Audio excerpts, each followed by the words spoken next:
Sociology ने current affairs cover करने का एक सिंपल तरीका सोचा हमने कि ना, तरीका पता क्या था कि ना, टेलीग्राम ग्रुप बनाया। टेलीग्राम ग्रुप पर हमने कुछ कुछ जो रेलिवेंट करंट अफेयर्स के आर्टिकल होते हैं ना, मैं शेयर कर देता हूँ, और ना उसका मैं आपको दिखा भी दूंगा कि कौन से मेरा आइडिया ही आज ये बताने का आपको कि सोशियोलॉजी के करंट अफेयर्स ना, देखो हम बैच में तो पढ़ाते हैं जो महीने भर के, वो थोड़े ज्यादा होते हैं, 18 से 20 पेज होते हैं कंप्लीट एनालिसिस।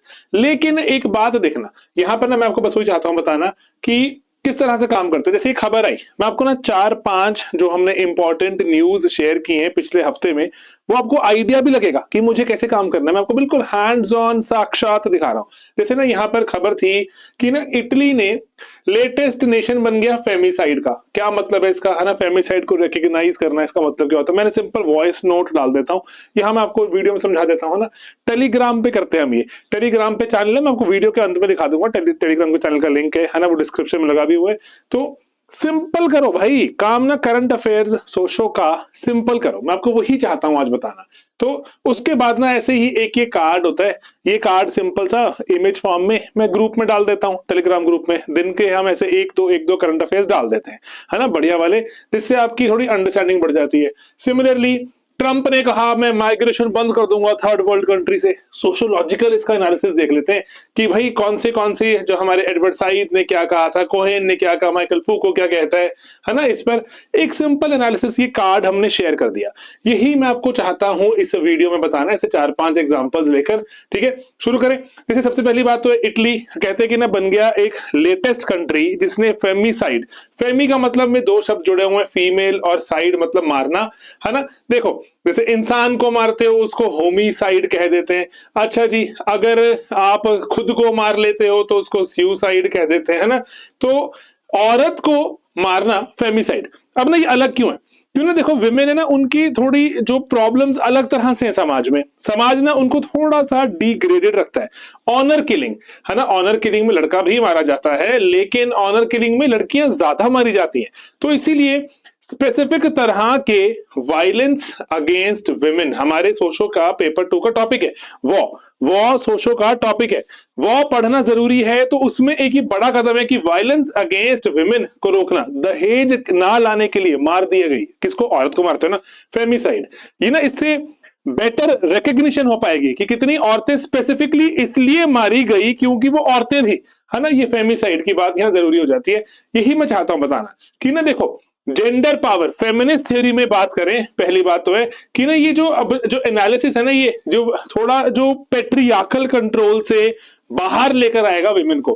कि देखो कि पुरुष बहुत कुछ डिसाइड करता है औरत का, कि कहाँ वो घूमने जाए, किसके साथ घूमने जाए, है ना। थोड़ा जो पापा या फिर हस्बैंड बहुत डिसाइड करते हैं। तो उसके उसके बियॉन्ड जाने की बात है, रिकग्निशन की बात है। एंड यहाँ पर ना देखो ओवरऑल ना, पता आइडिया क्या है कि ना, जो जो क्राइम है ना, वो प्राइवेट ट्रेजेडी नहीं है। सोसाइटी का ना एक स्ट्रक्चर है, सोसाइटी ना एक तरह से सोचती है, सोसाइटी एक तरह से चलती है। किसी को प्रिविलेज मतलब किसी को खास फायदा पहुंचा देती है, किसी को थोड़ा नुकसान पहुंचाती है। तो वही बात है यहाँ पर, ये रिकग्निशन है उस बात की। एंड यहाँ पर ना जो सरकार खुद को अकाउंटेबल बना रही है, सरकार कह रही है कि हम चाहते हैं जानना, उस पर कड़ी कार्रवाई करना, उसकी अलग तरह से पनिशमेंट्स बनाना, कि जस्ट बिकॉज कि कोई औरत थी, कोई फीमेल थी, उसको इस कारण से मार दिया गया, फेमिसाइड किया गया, अलग तरह से हम चाहते हैं उसको ट्रीट करना। एंड इसीलिए जो यहां पर अब पनिशमेंट की बात है, और डोमेस्टिक स्पेस और डिजिटल स्पेस में पर्टिकुलरली विमेन को टारगेट किया जाता है। जो विमेन को यहां पर बार बार बताया जाता है कि अरे आप कैसी दिख रही हो, पतली दिख रही हो, मोटी दिख रही हो, काली गोरी, है ना, ये विमेन को स्पेसिफिकली टारगेट किया जाता है। उसके बाद थ्रेट ऑफ रेप, ये विमेन के लिए थोड़ा स्पेसिफिक समाज ने अलग तरह से रखा हुआ है, अब्यूज, है ना। तो इन सब चीजों के बारे में थोड़ा सा जो कानून चाहता है, जो अपने यहां पर एनालिसिस हम अगर देखें एंड बेटर कंट्रोल कर पाना, बेटर समझ पाना। अगली खबर थी यहां पर ट्रंप की। ट्रंप ने कहा मैं परमानेंटली माइग्रेशन को बंद कर दूंगा थर्ड वर्ल्ड कंट्रीज। सोशियोलॉजिकली इतना इंपॉर्टेंट है, आपको मैं बता नहीं सकता। देखो चैप्टर नंबर 10 है हमारे पेपर 1 में, चैप्टर नंबर 10, वहां पर हम वर्ल्ड सिस्टम थ्योरी की बात करते हैं। वर्ल्ड सिस्टम थ्योरी में हम वॉलेस्टीन और ये वो बहुत और बंदों की भी पढ़ते हैं हम। तो बात समझते हैं भाई। वो ना देखो हुआ क्या था, जब वर्ल्ड वॉर खत्म हुई ना, वर्ल्ड वॉर खत्म होने के बाद कुछ लोग थे यूएसए के साथ, कंट्री जुड़ गई, कुछ जुड़ गई रशिया के साथ, तो फर्स्ट वर्ल्ड खुद को बोल दिया उन्होंने, सेकंड वर्ल्ड रशिया वाली कंट्रीज या रशिया उनकी कंट्रीज को बोल दिया, जो बचा कुचा माल था जो कहीं नहीं गया वो थर्ड वर्ल्ड बन गया। यूजुअली गरीब कंट्रीज थी, भारत भी थर्ड वर्ल्ड कहलाया। तो थर्ड वर्ल्ड ना एक तरह से बेइज्जती है, थर्ड वर्ल्ड एक तरह से स्लर है। स्लर स्लर का मतलब है कि एक अपशब्द है, एक अभद्र शब्द है, किसी को बेइज्जत करने के लिए यूज किया जाता है थर्ड वर्ल्ड। कि अभी अफगानिस्तान के किसी बंदे ने मार दिया था जो यूएसए के सोल्जर में, वॉशिंगटन के बाहर वहां पर मार दिया था, तो अब ट्रंप को गुस्सा आ गया, ट्रंप कह रहा है मैं सारे थर्ड वर्ल्ड को बंद कर दूंगा, एंड इंडिया टाइप को भी बीच में समेट चपेट लिया है ना, चपेट में ले लिया बेचारे। तो अब यहां पर बात आती है कि सर इसकी कोई लीगल डेफिनेशन तो है ही नहीं है, कहने की बात है।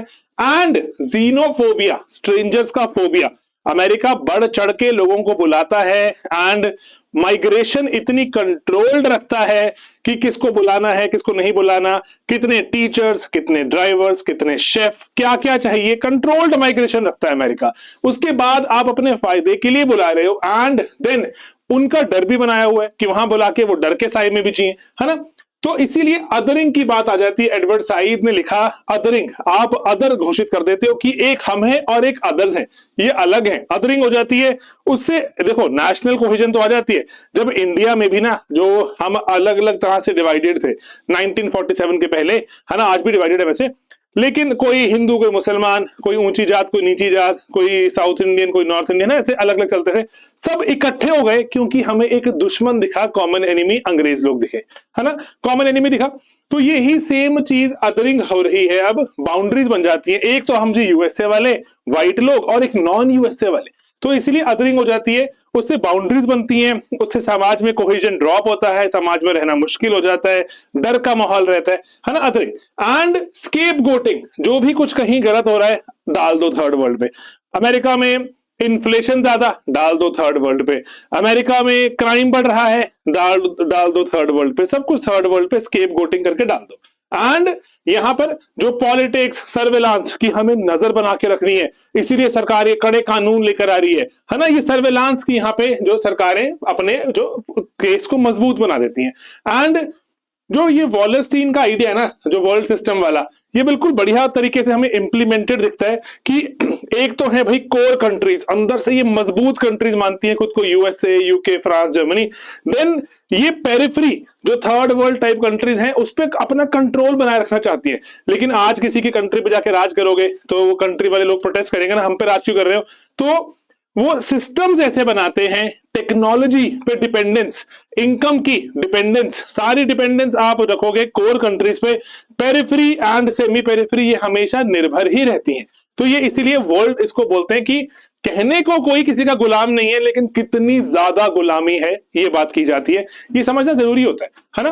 एंड नेशनलिज्म की वहां चल रही है, एक्सक्लूजन की बात हो जाती है, सोशियोलॉजिकली इंपॉर्टेंट है।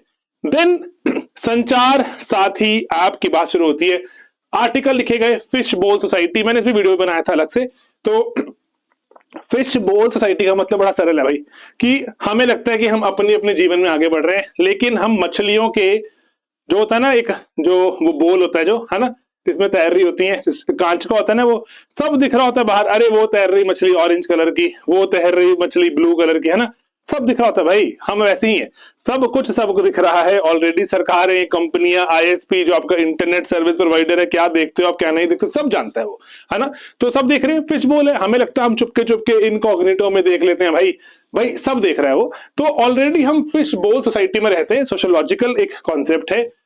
एंड ये यहां पर फिशबोल सोसाइटी का आर्टिकल हम संचार साथी पे वैसे इंप्लीमेंट करके देख रहे हैं, सर्वेलांस में करके देख रहे हैं कि ऑलरेडी सीसीटीवी कैमरास कितना कुछ यहां पे हमारे सामने लगा पड़ा है। एंड लेकिन हमें लगता है कि हम चुपके चुपके सब कुछ कर रहे हैं, सब कुछ सरेआम दिख रहा है अथॉरिटीज को एंड ऑर्गेनाइजेशंस को जो हमें चलाती हैं। अब हमें लगता है ना कि हमें कोई नहीं देख सकता, सब कुछ दिख रहा है दोस्तों। तो इसीलिए अब यहां पे लेकिन बात क्या हो रही है, एनसीआईआई की non consensual intimate image abuse, AI के जरिए ऐसी ऐसी तस्वीरें, वीडियोस, डीप फेक बनाए जा रहे हैं जिसके तहत जो लोग जो है ही नहीं वहां पर, लग रहा है कि ये पोर्नोग्राफिक मटेरियल आपका आ रहा है समाज में। उस इंसान की छवि धूमिल हो जाती है, उस इंसान की इज्जत घट जाती है, हमें पता ही नहीं चलता कि वो असली में है या नकली में। अब इतना रियल होना ये शुरू हो गया है। तो इसीलिए सरकार ने इसको लेके जो स्टैंडर्ड ऑपरेटिंग प्रोसीजर्स बनाए थे, है ना, उसकी बात हो रही है, साइबर क्राइम वगैरह बनाया गया ये। लेकिन वुमेन को प्रोटेक्ट करने के लिए ज्यादा सरकार ने यहां पर जो जोर दिया, तो यहां पर इसका क्रिटिसिज्म भी है, जेंडर न्यूट्रल नहीं है, जेंडर न्यूट्रल मेल्स के साथ भी तो ये हो सकता है। तो इसलिए कानून बना ही रहे थे, यस विमेन को ज्यादा प्रोटेक्शन चाहिए, बात दैट इज करेक्ट, लेकिन जेंडर न्यूट्रल बनाया जा सकता था, है ना। एंड जनरली एआई जो जनरेटेड जो चीजें हैं कैसे कंट्रोल करेंगी, अगर कोई ऑर्गेनाइजेशन ऐसा करती है उस पर क्या सरकार है जो यहाँ पे एक्शन लेगी, सोसाइटी में कैसे उसकी इमेज को वापस रिस्टोर करने के कदम उठाए जाएंगे, कोई खास बात नहीं कर पाते इस पे, है ना। तो ये हमें जानना जरूरी है फिश बोल में, इसलिए वही है कि हमें लगता है प्राइवेसी है, लेकिन कोई प्राइवेसी नहीं है। हमारे ऊपर कंपनियों ने सर्वेलांस, डीप फेक भी चला देती हैं और हमेशा ही ऑन है। हमारे मोबाइल से आप बैटरी नहीं निकाल सकते दोस्तों, पहले बैटरी निकालते थे मोबाइल बंद, अब आप बैटरीज निकाल नहीं सकते, हर वक्त आपकी लोकेशन जा रही है कि कहां पर हो आप, है ना। मिनिमल से मिनिमल बैटरी में भी वो सिस्टम जो लोकेशन अपनी ट्रांसमिट करते रहते हैं। तो एनोनिमिटी है ही नहीं, कौन सी एनोनिमिटी, क्या रील देख रहे हो आप, कितना देर देख रहे हो, क्या लाइक कर रहे हो, है ना, ये सब कुछ वहां पैरेलली चल रहा है। तो इसी के बारे में मैं और भी चाहता हूं बात करना, यहां पर आपको बताता हूं। तो इस पर तो ना दोस्तों वैसे मुझे ना बहुत ही खूबसूरत कॉन्सेप्ट है जो माइकल फूको का पेनॉप्टिकन याद आता है, कि एक ऐसी एक जेल में ना, जैसे जो होते हैं ना जेल में, ऊपर एक मीनार पर चढ़ के एक जो आपका थानेदार बैठा होता है, जेल में जो चारों तरफ जेल में कैदी बैठे हैं यहाँ पर, है ना, तो यहाँ पर कैदी बैठे हैं, ये मीनार के ऊपर बैठ के इन सबको देख सकता है। जैसे भगवान नहीं होते हमारे जो इमेजिनेशन भगवान है, कि हम किसी भी बंद कमरे में बैठे हों, बाहर बैठे हों, कहीं अपने देश में प्रदेश में कहीं भी हो, भगवान हमें देख सकता है। हम अगर अच्छे कर्म नहीं करेंगे भगवान देख रहा है ना, बचपन में सिखाते हैं हमें, इसको बोलते हैं पैन ऑप्टिकन। ये माइकल फूको ने कॉन्सेप्ट दिया पैन ऑप्टिकन, कि सरकार ग्रेजुअली चाहती है कि वो इस तरह से खुद को इस्टेब्लिश कर दे कि भाई आप कुछ भी गलत करोगे हम देख रहे हैं, आपको हम ऑन द स्पॉट आके पकड़ लेंगे, या धीरे धीरे कानून पकड़ लेगा आपको, कानून आपको सजा भी दे सकता है गलत काम किया तो। पैन ऑप्टिकन, हर वक्त आप पर नजर बनाने वाला। तो ये जेल का एक स्ट्रक्चर बनाया था माइकल फूको ने कि इस तरह से जेल बनाई जा सकती है। लेकिन आप इसको समझ सकते हैं कि गॉड का कॉन्सेप्ट भी यहां से आता है, कि गॉड हर वक्त आपको, भगवान आपको हर वक्त देख रहा होता है, ताकि आप अच्छे अच्छे काम करो, गुड बॉय के जैसे ना, अच्छे बच्चे के जैसे जिंदगी बिताओ। तो ये कॉन्सेप्ट अब हमारे जो कौन कर रहा है, बिग टेक सर्वेलांस कर रहे हैं, कैमरास ऑन है, मोबाइल्स ऑन है, हर चीजें मिल मिला के आपका कौन सा क्या खाते हो, क्या पीते हो, क्या पसंद है क्या नहीं पसंद है, आपको नहीं पता होगा, इनको पता होगा। तो इसीलिए इसकी बात हो रही है, फिश बोल सोसाइटी सब कुछ क्लियरली दिखता है ना। पेनॉप्टिकन में बहुत बढ़िया यूज होता है, हेबरमास। एंड ओवरऑल अगर हम बात करें क्या बढ़िया है करना, क्या नहीं है बढ़िया करना, सोसाइटी में कौन सी चीज एक्सेप्टेड है कौन सी नहीं, आप तो इनकॉग्निटो मोड ऑन करके, जो आपको लगता है कि अब तो मुझे कोई नहीं देख रहा, अरे भाई सिर्फ और सिर्फ आपकी हिस्ट्री में स्टोर नहीं हो रहा, जो वो इंटरनेट से जहां जा रहा है ना, वो जो आप इंटरनेट पे जो देख रहे हो, इंटरनेट आईएसपी है सर्विस प्रोवाइडर, उसको एक एक चीज का पता है कि आपने कौन सी वेबसाइट कितनी देर देखी, है ना। एक एक चीज किसी भी दिन चाहे आपको उसके हिसाब से ऐड दे सकता है, सरकारों को बता भी सकता है कि ये सही काम है कि गलत काम। तो इसको बोलते हैं फिश बोल सोसाइटी, कि हमारी कोई पर्सनल, हमारी कोई एनोनिमिटी या कुछ छुपा हुआ नहीं है, सब कुछ दिखता है, ठीक है। एंड जेंडर पे सर्वेलांस, रिस्क सोसाइटी बढ़ जाती है इससे। उल्रिक बेक की बात करें कि particularly deep fakes, data leak, अगर हमारा ये डेटा लीक हो जाए सोसाइटी में बदनामी भी हो सकती है, अरे भाई क्या देख रहा था ये बच्चा, है ना। तो ये है ना टेंशन तो है, आपने बताया नहीं किसी को मैं यूपीएससी की प्रेप कर रहा हूं, वहां पे डेटा लीक हो गया, अरे ये बच्चा तो यूपीएससी में 8-8 घंटे पढ़ता है बैठ के, समझ रहे हो बात। तो कि डेटा लीक्स, स्टॉकिंग, ये सब चीजें इंपॉर्टेंट हो जाती हैं। जिसके पास ये अगर ना, अगला टॉपिक ये वाला है कि अगर आप इसको यूज करो तो परेशानी, यूज ना करो तो परेशानी, क्योंकि अगर यूज नहीं करते हो तो समाज में पीछे रह जाओगे, है ना। टेंशन है कि मैं सीख नहीं पाऊंगा नई नई चीजें। तो अब इसके बारे में, उसके बारे में वापस आऊंगा मैं, एक और हमारा टॉपिक है। उसके पहले ना ये वाला गंगा जल वाइब्स के बारे में जान लो। ये इतना प्यारा केस है ना ये, जो सोशियोलॉजिकल स्टडी का, मजा ही आ गया। तो वो कह रहे हैं कि अपने बुरे कर्म सुधार लो, ऐसा हमने वाइप लिया है, गंगा जल से बना हुआ है ये, और आपके बुरे कर्म धो देगा, बस लगाओ और आपके कर्म गए। अब ना इस पे मीम्स की बरसात आ गई, जनता ने इतने मीम्स, इतना मजाक बनाया इसका, भाई क्या कर रहे हो यार, है ना। अब इस पे ना एक बात समझो यहाँ पर कि पहली बात तो ये है कि इससे ना इस पे पूरा मीम का एक मेला चल पड़ा, लोग मीम्स बना बना के डाल रहे। अब ना देखो यहाँ पे हुआ क्या, मॉडर्न आइडिया है कि वाइब्स ये वो एटसेट्रा, लेकिन ट्रेडिशनल चीज को प्रमोट करता है कि गंगा जल जो आपके बुरे कर्म धोने के लिए जो हम यूज करते हैं एज एन आइडिया, गंगा जल आपके बुरे कर्म धो देगा, है ना। तो लेकिन कैसे, वाइब से। सर मैं डुबकी नहीं लगा सकता, मैं नहीं जा सकता, कोई बात नहीं, आपके लिए मैं मॉडर्न चीज है वाइब्स बना देता हूं। हमने जो ट्रेडिशन को मॉडर्न तरीके से पेश कर दिया ताकि और बड़ी मार्केट में इसको हम एज अ प्रोडक्ट बेच सकें। बढ़िया सर, ग्लोबल आइडिया था, लोकल तरह से प्रेजेंट किया। अब और समझो भाई यहां पर कि जो सेक्रेड चीज है कमोडिटी की जैसे आपने बना दी, है ना। मार्क्स और डरखाई मिल बैठे कि एक सेक्रेड चीज को कमोडिटी के जैसे बना के बेचूं, सर बेचो, ये रे देखो बिक गई, है ना। गंगा जल वाइब, वाह भाई क्या दिमाग लगा। एंड आप अपनी आइडेंटिटी कि सर आप अपने बुरे कर्म कैसे धोते हो, आई use Ganga jal vibes by this and that company, oh premium product, yes sir premium product.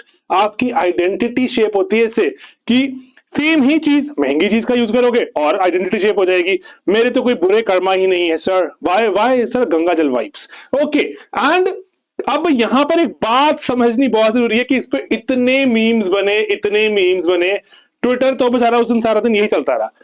इसका मतलब क्या हुआ कि जो चीज बहुत ही पवित्र मानी जाती है अदरवाइज सोसाइटी में, समाज उसको पवित्रता रिलीजन के दायरे से अलग जाके भी देख सकता है ना। जो पवित्रता और रिलीजन के दायरे से अलग जाके देख सकता है, डीसेक्रेलाइज कर दिया, सेक्रेड जो चीज को अलग रखा, ये बन गई एक फनी चीज कि अरे भाई क्या कर रहे हो यार Ganga jal vibes. डीसेक्रेलाइज modern world में हो सकता है कि हम मॉडर्न वर्ल्ड में देखते हैं कि बहुत सारी रिलीजियस जो चीजें पहले बहुत ही पावन पवित्र मानी जाती थी, अब वो हंसी का पात्र भी बन जाती हैं। तो इसलिए डीसेक्रेलाइज हो गया, किसी ने इसको धर्म के एस्पेक्ट से देखा ही नहीं, सभी ने इसको कमोडिटी और कैपिटलिज्म के आइडिया से ही देखा, तो इसलिए इसका मजाक बन गया। एंड यही सब चीजें हैं कि ट्रेडिशन का री इन्वेंशन, क्या बढ़िया आइडियाज हैं, सिंपल सिंपल चीजों में सोशियोलॉजी छुपी बैठी है। और इसलिए एक आखिरी खबर बताऊंगा कि ऑस्ट्रेलिया ने अपने दिसंबर में जो सोशल मीडिया बच्चों पे बैन कर दिया कि बच्चे सोशल मीडिया नहीं अब कर सकते यूज। इसका एक बहुत बड़ा एस्पेक्ट है, बहुत अच्छी एस्पेक्ट है ये जी। अब बच्चे प्रभावित होते हैं, वायलेंस, है ना, और उनके आइडिया चेंज हो जाते हैं। एक चीज है जो इससे कंसर्न आएगा, जो मैंने पहले भी आपको बोला था, वो है डिजिटल डिवाइड का। डिजिटल डिवाइड का मतलब है कि अगर मैं इंटरनेट वगैरह पे नहीं हूं, मुझे लेटेस्ट टेक्नोलॉजी ट्रेंड्स के बारे में कैसे पता चलेगा, है ना। तो ये एक कंसर्न भी यहाँ पे निकल कर आएगा, ठीक है। तो हेल्थियर सोशलाइजेशन की बात हो रही है, सोशल इंस्टीट्यूशन जो आपके जो कन्वेंशनल रहते हैं उसको वापस स्ट्रेंथन करने की बात है। इंडिविजुअलिज्म बढ़ रहा है ना, जैसे मोबाइल होता है, मोबाइल आपको बहुत ही अकेला कर देता है, आपको लगता है आप दुनिया से जुड़े हुए हो लेकिन नहीं जुड़े होते, तो इसलिए अकेला कर देता है। मेंटल डिसऑर्डर्स की यहाँ पर बात भी देखने को बढ़ रही थी, तो इसीलिए जो सोशल रेगुलेशन वापस लाने की बात है यहाँ पर। एंड लेकिन मेरी बस यहाँ पे वही बात है कि सब कुछ सही है कि आपका कंसर्न यहाँ हमेशा ये रहेगा कि डिजिटल इनइक्वालिटी, है ना, ये क्रिएट हो सकती है, डिजिटल इनइक्वालिटी क्रिएट हो सकती है। बाकी ये ओवर रेगुलेशन है क्या कि मेरे प्राइवेट मैटर में सरकार क्या कर रही है ना। आइडेंटिटी में चाहता हूं एक्सप्लोर करना, मुझे आप अपने तरीके से बता रहे हो, let me explore it my self, तो यहां पर ये वो वाला इंडिविजुअल वाला कंसर्न भी रहेगा, ठीक है। तो बाकी यही है हमारा एक जो ग्रुप हमने बनाया हुआ है सोशियोलॉजी और फॉर यूपीएससी बाय शेखर। तो इस पे मैं कुछ ऐसे ही जो न्यूज आर्टिकल्स हर सुबह डाल देते हैं, फिर मैं कुछ क्विक वॉइस नोट डाल देता हूं ताकि चीजें साथ साथ साथ साथ एब्जॉर्ब होती रहे, है ना। बढ़िया लगता है मुझे तो। और एट द सेम टाइम मतलब वहां पे सिंपल ऐसे दिखता है ये देखने में। और हाँ, कोर्स भी पढ़ाते हैं हम, है ना। कोर्स का भी बारे में बता देना जरूरी है कि जहां पर अभी कोर्स को थोड़ा सा चेंज करने की बात ऐसे है कि कंटेंट तो हमारा जो रॉबस्ट सॉलिड है जिससे बच्चे पढ़ते हैं रैंक निकालते हैं वो तो रहेगा, थोड़ा सा सिंप्लीफाई कर दिया, कुछ बेसिक से लेक्चर डाल दिए, 2 4 5 बेसिक लेक्चर्स हैं शुरुआत में। देन स्टैटिक पोर्शन आएगा हर एक चैप्टर का थोड़ा सा, है ना, 1 आधे घंटे का लेक्चर। देन उसका जो स्टैटिक के साथ साथ उसका चैप्टर आ जाएगा। जैसे चैप्टर 5 से शुरुआत कर रहे हैं हम, तो चैप्टर 5 का quick introduction and then chapter 5 का कंटेंट। चैप्टर 5 में लेटेस्ट हमें क्या देखने को मिलता है उसके बारे में बात, करंट अफेयर्स एंड पीवाईक्यूज की प्रैक्टिस। इस तरह से हर चैप्टर को अरेंज किया, कोशिश की है कि कंटेंट का साइज ना बढ़े, क्योंकि हमारी अभी तक की सबसे बड़ी खास बात ही वही रही है कि कंटेंट लिमिटेड तरह से हम ज्यादा इंपैक्ट ला पाते और बेटर तरह से हम कंटेंट को कवर्ड भी रखते हैं एट द सेम टाइम। ऐसे भी नहीं है कि 200-300 घंटे पढ़ना पड़ रहा है, 125 घंटे का कंटेंट रहता है, तो है ना, प्री रिकॉर्डेड है, तो वही बैच की बात है यहाँ पर। एंड अदरवाइज जो हमारी बुक्स भी हमने ई बुक स्टोर पे अवेलेबल करवा दी है सोशो की, आप देख सकते हैं। मैंने नोट्स भी यहाँ पर चेंज कर दिए हैं, और ये तो मतलब बढ़िया बात लगती है मुझे। नोट्स जैसे पेपर 1 के थे, और अभी आप देख सकते हैं थोड़ा सा और इंटरैक्टिव बनाने की कोशिश की है। टाइम और दिमाग लगता है इसमें ऑफ कोर्स, है ना। तो बाकी यही है हमारे जो कोर्सेज में, कंटेंट तो मिलेगा ही, करंट अफेयर्स, मेंटरिंग, आंसर लिखो एंड चेक करवाओ। हर एक चैप्टर के अंत में हमारे यहाँ पर क्वेश्चंस आ जाते हैं, ठीक है। हम हर चैप्टर खत्म करते हैं, वीकली सेक्शनल टेस्ट, फिर सेक्शनल करोगे, पेपर खत्म होगा, फिर हाफ लेंथ टेस्ट, फिर से हाफ लेंथ, फिर से जैसे ना वीकली वीकली वीकली आएंगे कुछ कुछ, है ना। 5 वीकली, फिर हाफ लेंथ आ जाएगा, फिर वीकली आ जाएंगे, फिर हाफ लेंथ आ जाएगा, अगला पेपर आ जाएगा, उसके वीकली कुछ आएंगे, फिर हाफ लेंथ, उसके वीकली कुछ आएंगे, हाफ लेंथ, एंड पूरा पेपर खत्म हो गया था इसका, देन एक फुल लेंथ, पूरा पेपर खत्म हो गया, देन इसका एक फुल लेंथ पेपर हमारा हो जाता है। एंड इन सबके सॉल्यूशंस रहते हैं, आंसर्स रहते हैं, वो तो है ही है। ऑफ कोर्स पेपर चेक भी होता है अगर आप वो वाले इवैल्यूएशन वाले बैच में। तो बाकी मेंटरिंग भी, आप जो मेंटर के साथ जुड़े, मेंटरिंग करवाएं अपनी, और लेक्चर आप डिस्कस भी कर सकते हैं, है ना। सिंपल सिंपल आइडियाज हैं। बाकी हमने ई बुक स्टोर बना दिए, ई बुक स्टोर पे हमारे सोशियोलॉजी, जीएस के हम नोट्स अब अवेलेबल करवा रहे हैं। बहुत से बच्चे चाहते हैं कि पढ़ना, है ना, नॉट टू वॉच वीडियोस, तो हमने इसको भी अवेलेबल करवाना शुरू कर दिया है, आप एक्सप्लोर कर सकते हैं। बाकी 11वीं और 12वीं की सोशो की एनसीईआरटी बहुत ही सरल और बेसिक है, लेकिन टाइम कंज्यूमिंग हो जाती है, कुछ कुछ क्विकली समराइज की है, ताकि अगर आप चाहें पढ़ना तो उसका लिंक लगा हुआ है डिस्क्रिप्शन में, आप उसको डाउनलोड जरूर कर लेना, ठीक है। एंड यही कोशिश है कि टेलीग्राम ग्रुप में अगर आप जुड़ो तो कुछ कुछ ग्रेजुअली करंट अफेयर जानते रहें, समझते रहें, आपको भी अंदाजा बेहतर होता रहे। कुछ स्टार्टिंग में चीजें पढ़ी होंगी, वो पढ़ी हुई यहाँ पे रिकॉल होती रहे कि अच्छा अच्छा, यस यस, बौद्रीनाथ का आइडिया, है ना, वो याद आ गया, अरे अरे माइकल फूको का कह रहा था, अब इंप्लीमेंट होता हुआ दिख गया, है ना। सिंपल सिंपल चीजें प्रैक्टिस करते रहे, यही आइडिया है सोशो को आगे बढ़ाने का। एंड यही आइडिया है सोशो को हर जो रोजमर्रा की जिंदगी में देखने का। कोशिश जारी रहेगी, जुड़े रहो साथ में। कोई क्वेश्चन, कोई कमेंट हो तो जरूर बताना, है ना। कमेंट में हमारी कॉल भी कर सकते हो, कोर्सेज हमारी वेबसाइट पे अवेलेबल रहते हैं, वहां से एनरोल भी कर सकते हो, है ना। कोई तरह का डाउट है, एक आपका डाउट हो सकता है कि यूट्यूब में आपके लेक्चर्स अवेलेबल हैं और फ्री जो वीडियोस और पेड में क्या फर्क है। जो फ्री वीडियोस है फाउंडेशन बहुत बढ़िया कर देंगे, आपको फाउंडेशन की बुक्स वगैरह नहीं पढ़नी पड़ेंगी। लेकिन जो पेड वीडियोस हैं वो तो लेवल रेज करते हैं, वो यूपीएससी तक जाते हैं, है ना। यूपीएससी में डाइवर्स तरह की चीजें आती है, कंटेंट वास्ट है। तो बस यही आइडिया है। एंड ये अपनी 11वीं 12वीं की एनसीईआरटी डाउनलोड जरूर कर लेना, नीचे लिंक लगा हुआ है डिस्क्रिप्शन में। ऑलराइट, चलिए मिलेंगे अपने अगले वीडियोस में बहुत ही जल्द। Bye bye, take care.